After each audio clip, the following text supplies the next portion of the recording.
And straight from the chest. My name is Justin Groff. I'm your host.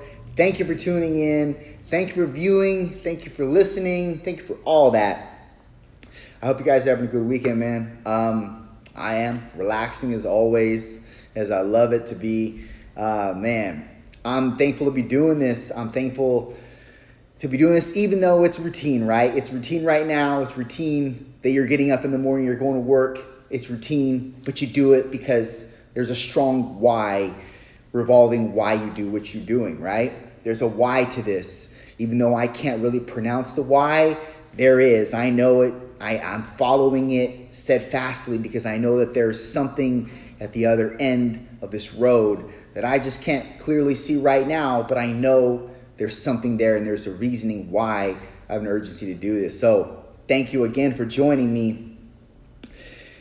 Again, we're back at it. This is something that, well, I just want to stop there. I'll get into really what I want to speak on. I had a lunch with my friend the other day, and she has lost so much weight. I'm so proud of her, and she's derived so much more confidence, more self-esteem from her weight loss, and it's so cool to see this thing manifest with her because I've known this woman for a long time, and she hasn't displayed this type of confidence in a long while. And so it's really cool to see it present itself. And the other day we were having lunch, and after we were done, we were walking, and I was walking her back to her car. And for those of you familiar with Arroyo Grande, there's a place called Branch Street Deli where they have live music, usually on Fridays. I think it's just Friday night, and there was live music, and so we're walking back, and she's parked above Branch Street Deli, and she said, I was walking her to her car or whatever, and so as she says to me, I gotta walk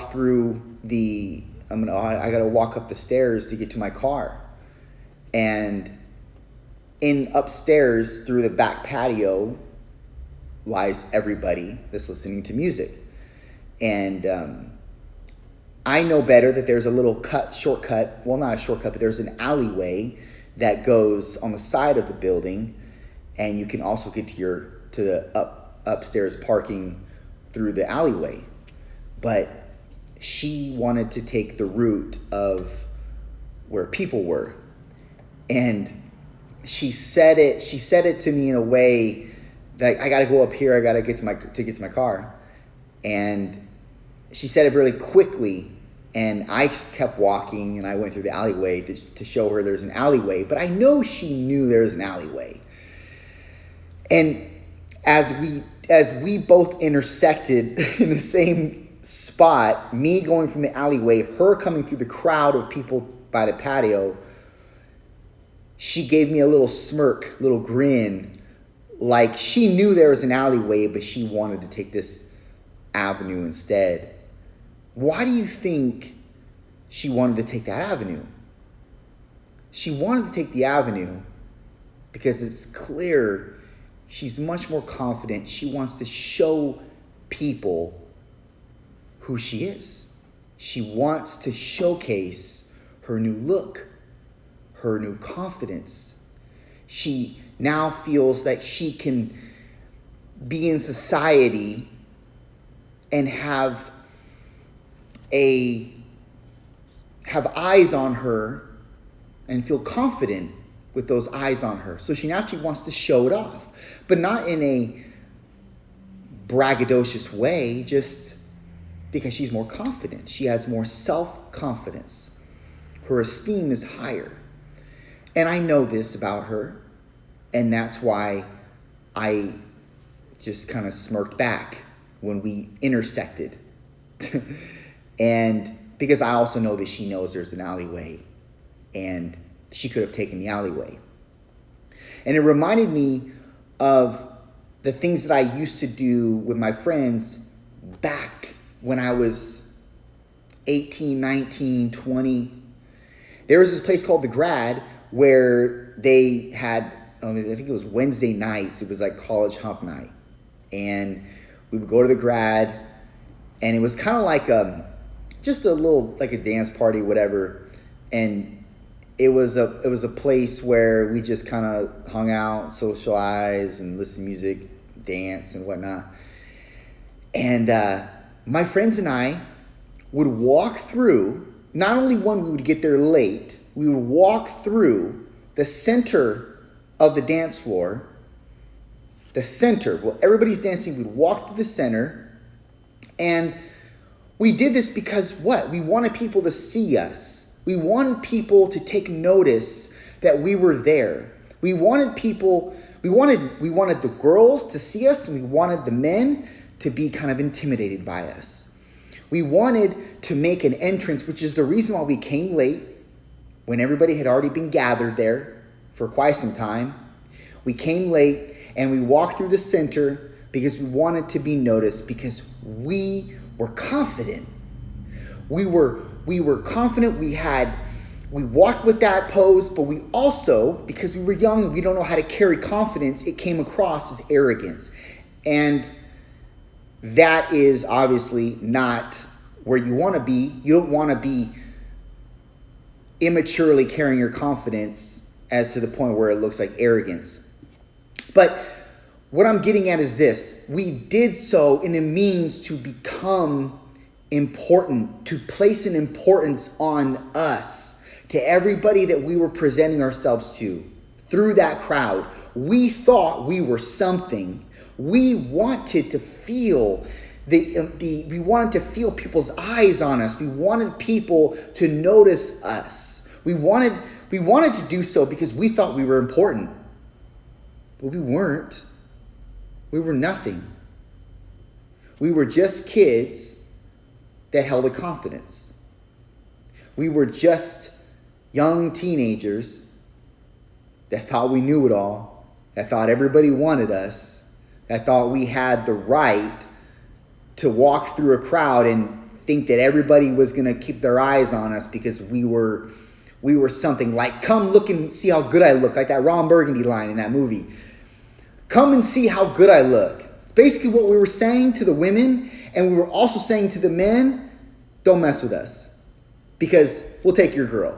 Kind of thing. Such arrogance, but tried to keep it within a confident level. Like we try to keep it at a confident level, but because we were such in need of acceptance, because we all are in such acceptance and wanting to be a part of something, wanting to feel important, wanting to be a part of a tribe or a culture, so to speak, we do so at the expense of coming across as our confidence coming across as arrogance. And really, we weren't trying to omit that. We weren't trying to emit that. We were trying to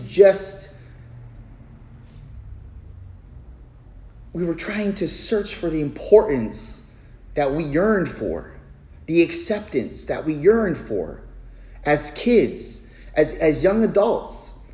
We yearned for this importance. We yearned for this acceptance because we're trying to find our identity. But we're looking in all the wrong areas. We're looking in the areas we're trying to see our own acceptance through the lenses of somebody else that we don't even know, walking through that crowd.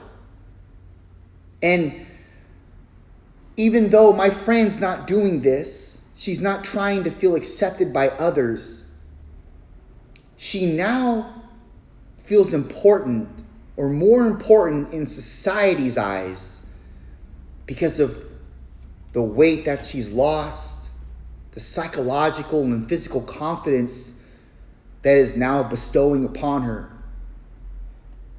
And I see it and I love it, because that's how all of us should walk every day. We should all walk in that confidence.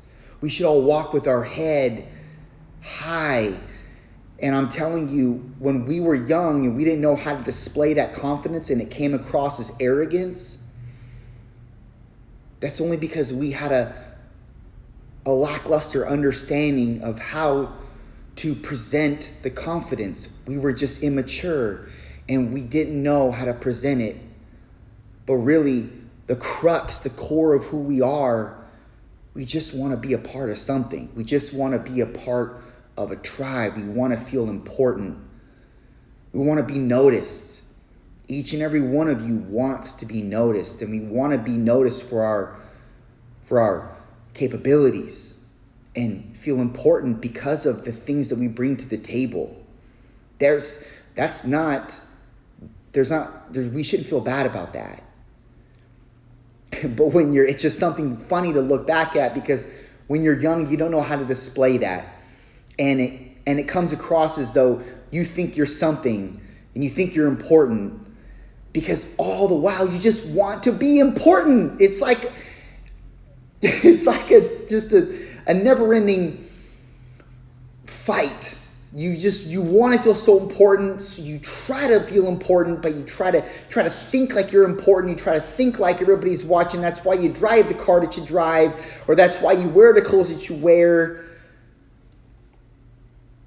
And all the while, the person who created you, that created all of us, already established us with so much specialization and importance from the beginning. But because we search for in areas that mean nothing, that are futile, we have a lackluster understanding of really who we are and what we have to give, and we're searching in all the wrong areas to find that credibility. And I do the same thing. I think that when I was younger, if I didn't have that level of self-importance and almost a false sense of imaginary bravado, I think that would have carried into my adult life. And it would have imposed on a lot of things that I've embarked on in my life, in my adult life. So, although I can sit and laugh at it, that it was stupid and frivolous that I was acting that way, and who cares about me, and nobody cares about us walking through the crowd. Nobody cares about what we look like. Nobody cares about who we are. Nobody knows our names. I still think that was the proper way to be, because at such an impressionable age, you can go, and such an impressionable and vulnerable age and sensitive age in your life, where you can go either way. You can fall into a group of, I'm not good enough, I'll never be good enough, I'm just everything that everybody tells you, or everything that everybody that critiques you, you fall in, you start to believe those critiques and those criticisms. Or you can go in the avenue of, I think people know my name. I think people know my name that I don't even know. I think I'm somebody in this small community. I think that people know me. I think that guys look up to me. I think that women want to be with me, even though that also is very, very tainting.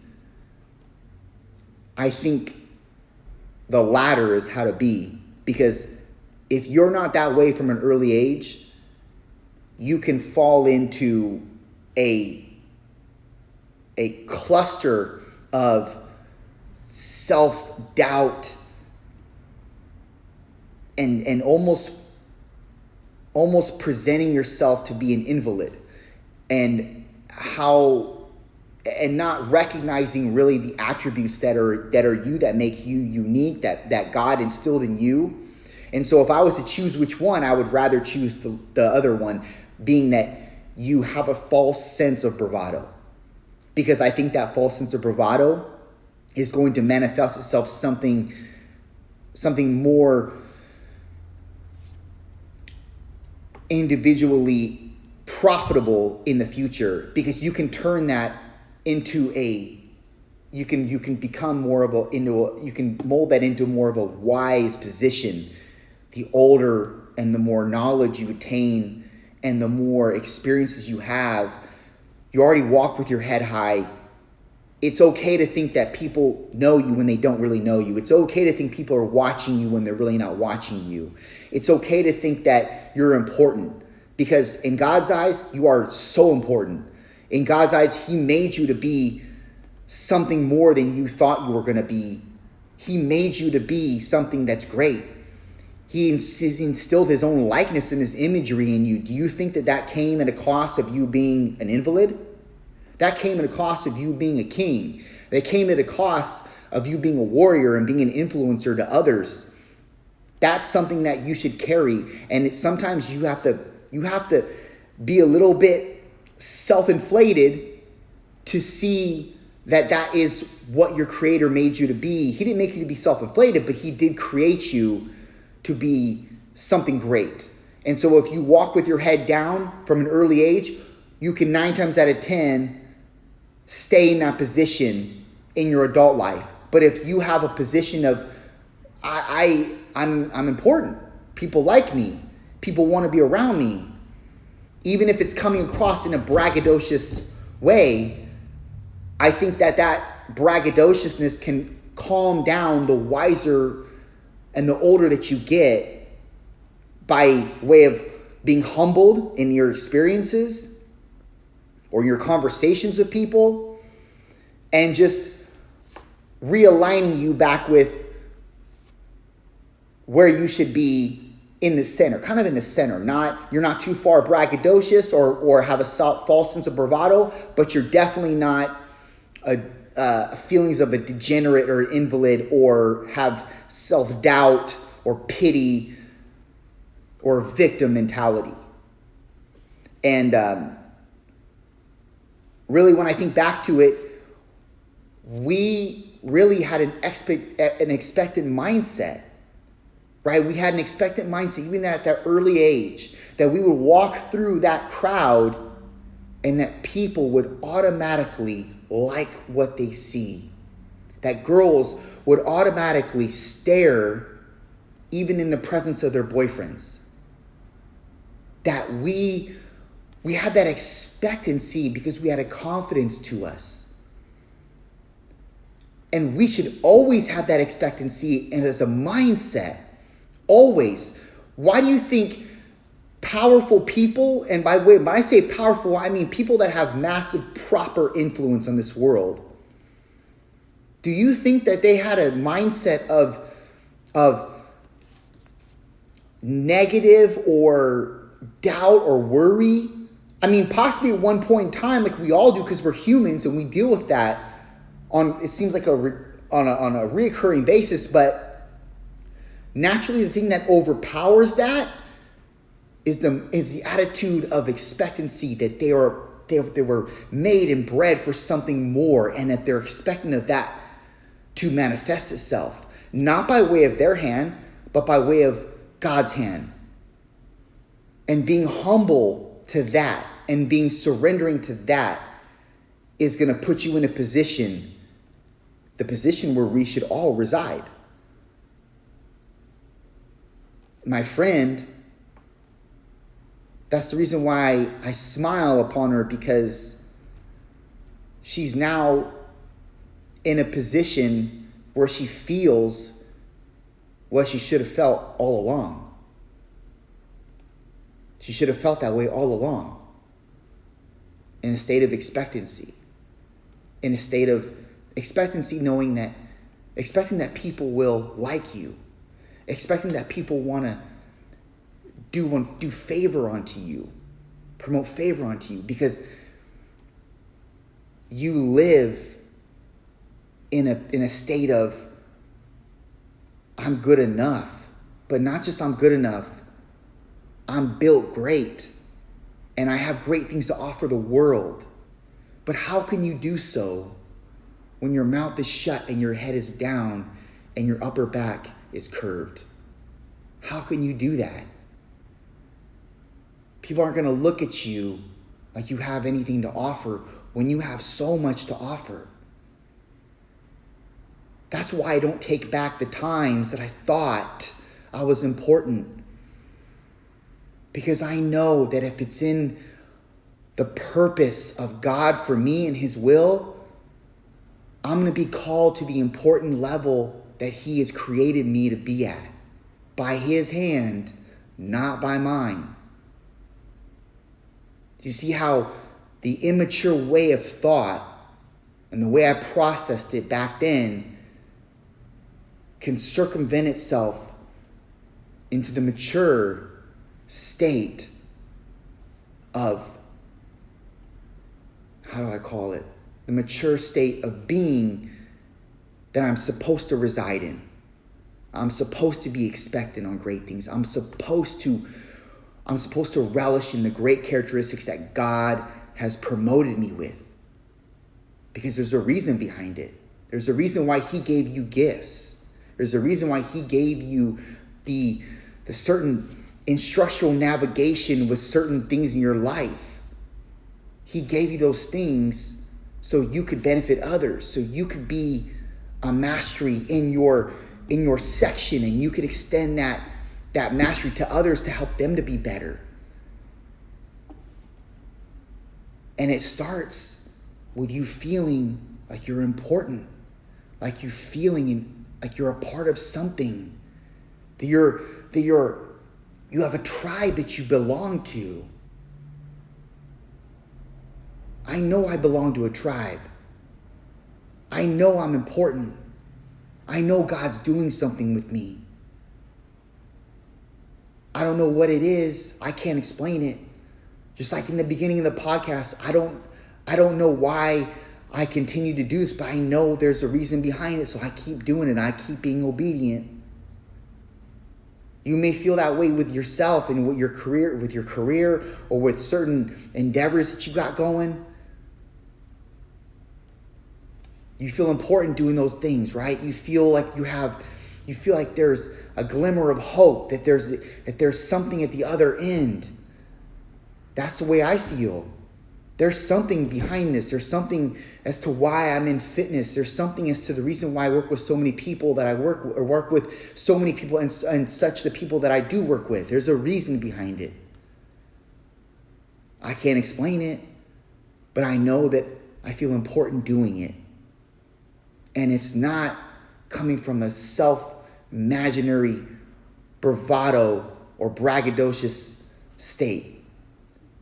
It's coming from now a purposeful, expectant, mindful, confident state that this is where I'm supposed to be.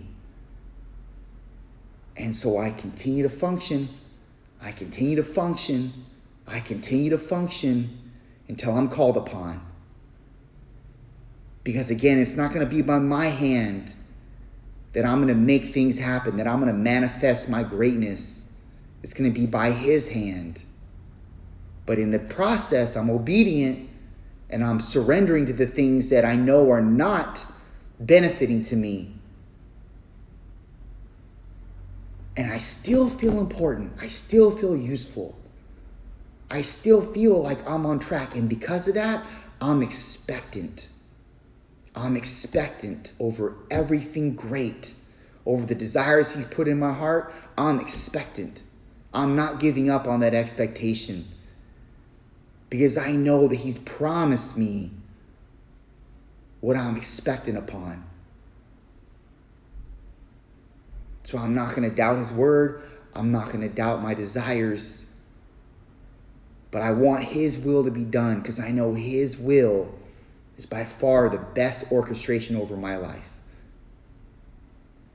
I hope that lends some structure in your own life and where you may be at.